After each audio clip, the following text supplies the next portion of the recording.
नमस्कार बच्चों, उम्मीद करती हूँ सभी स्वस्थ प्रसन्न होंगे।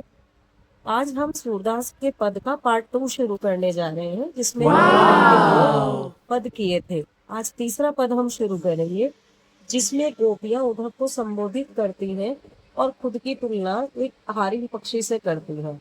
हारिन पक्षी के बारे में बता देती हूँ बेटा पद को शुरू करने से पहले। हारिन एक ऐसा पक्षी है जो अपने पंजों में हमेशा लकड़ी को दबाए रखता है और चाहे कोई भी स्थिति हो वो उस लकड़ी को कभी छोड़ता नहीं है। तो उससे संबोधन करते हुए गोपियां उद्धव से कहती हैं, हमारे हरी हारिन की लकड़ी के श्री कृष्ण हमारे लिए हारिन पक्षी की लकड़ी की तरह है, जिन्हें हम छोड़ नहीं सकते। जैसे हारिन पक्षी पैरों में लकड़ी को किसी भी स्थिति में नहीं छोड़ता, वैसे ही हमने भी श्री कृष्ण को छोड़ने की स्थिति में नहीं है। मन क्रम वचन नंद नंदन और यह दृढ़ करी चक्री। हमने श्री कृष्ण को मन कर्म और वचन से अपने हृदय में बसाया हुआ है। जागत सोवत स्वप्न दिवस निशी काना काना चक्री। हम सोते जागते सपने में दिन में रात में सभी श्री कृष्ण की रट लगाए रहती है। सुनत जोग संदेश है ऐसो जो करुई कपड़ी। हे उद्धव, तुम्हारे द्वारा जो योग संदेश दिया गया, ये तो हमें ऐसा प्रतीत होता है जैसे कोई कड़वी ककड़ी हो। हूँ तो व्याधि हम को ले आए, देखी सुनी न करी। तुम तो हमारे लिए, व्याधि कहते हैं बीमारी को, कि तुम तो हमारे लिए एक बीमारी ही ले आए जो हमने कभी ना सुनी है, ना देखी है और ना ही कभी भोगा है।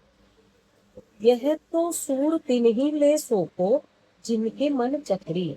हे उद्धव, ये योग साधना का जो संदेश है वो उचित है, पर ये उनको सौंपिए जिनका मन चक्री की तरह घूमता रहता है, भटकता रहता है। हमारे लिए तो हमारे कृष्ण अनन्य है और हम उनके प्रति दृढ़ संकल्प हैं। तो ये तो बेटा हो गया हमारा तीसरा पद।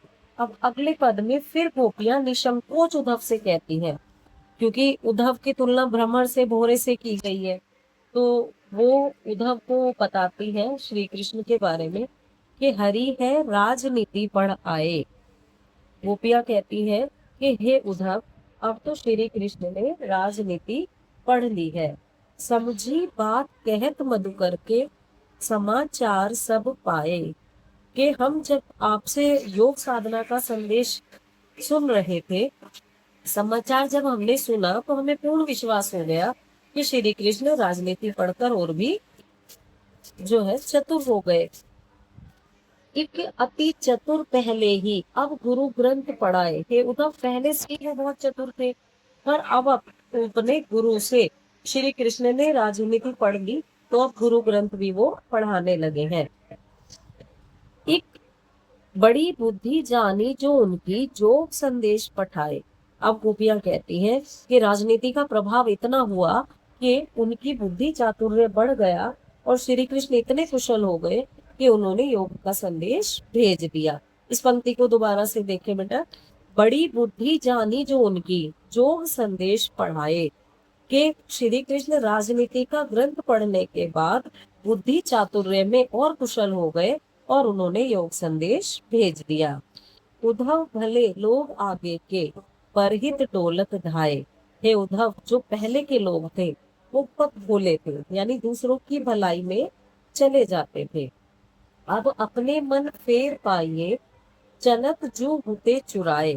कि अब हम अपने जो मन है उनको वापस ले लेंगे, जिससे श्री कृष्ण जाते हुए चुरा कर ले गए थे। राज धर्म तो अति सूर जो प्रजा है जाहि सताए। बेटा यहाँ पर ये जो अंतिम 2 पंक्तियां हैं, इसमें श्री कृष्ण के बारे में कहती हैं गोपियां बहुत ही भावुक मन से कि ते क्यों अनीति करे आपुन जे और अनीति छुड़ाए। कि वो अपने आप ही अनीति क्यों करते हैं, जो दूसरों को अन्याय से, अनीति यानी अन्याय से, जो दूसरों को अन्याय से रोकते हैं। राज धर्म तो यही सूर जो प्रजा में जाहि सताए।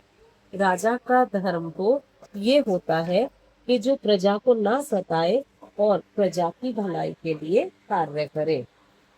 तो बेटा इस पद में गोपियों ने तरह तरह से श्री कृष्ण और अपने सौंदर्य, भावुक सौंदर्य का वर्णन किया। अलग अलग रूप में संबोधित करते हुए उद्धव से उन्होंने वार्तालाप किया। अब इस पाठ के प्रश्न उत्तर हम अगले पद में करें, अगले जो आपका पाठ होगा उसमें करेंगे। आशा है आप सब खुश रहे, प्रसन्न रहे। धन्यवाद।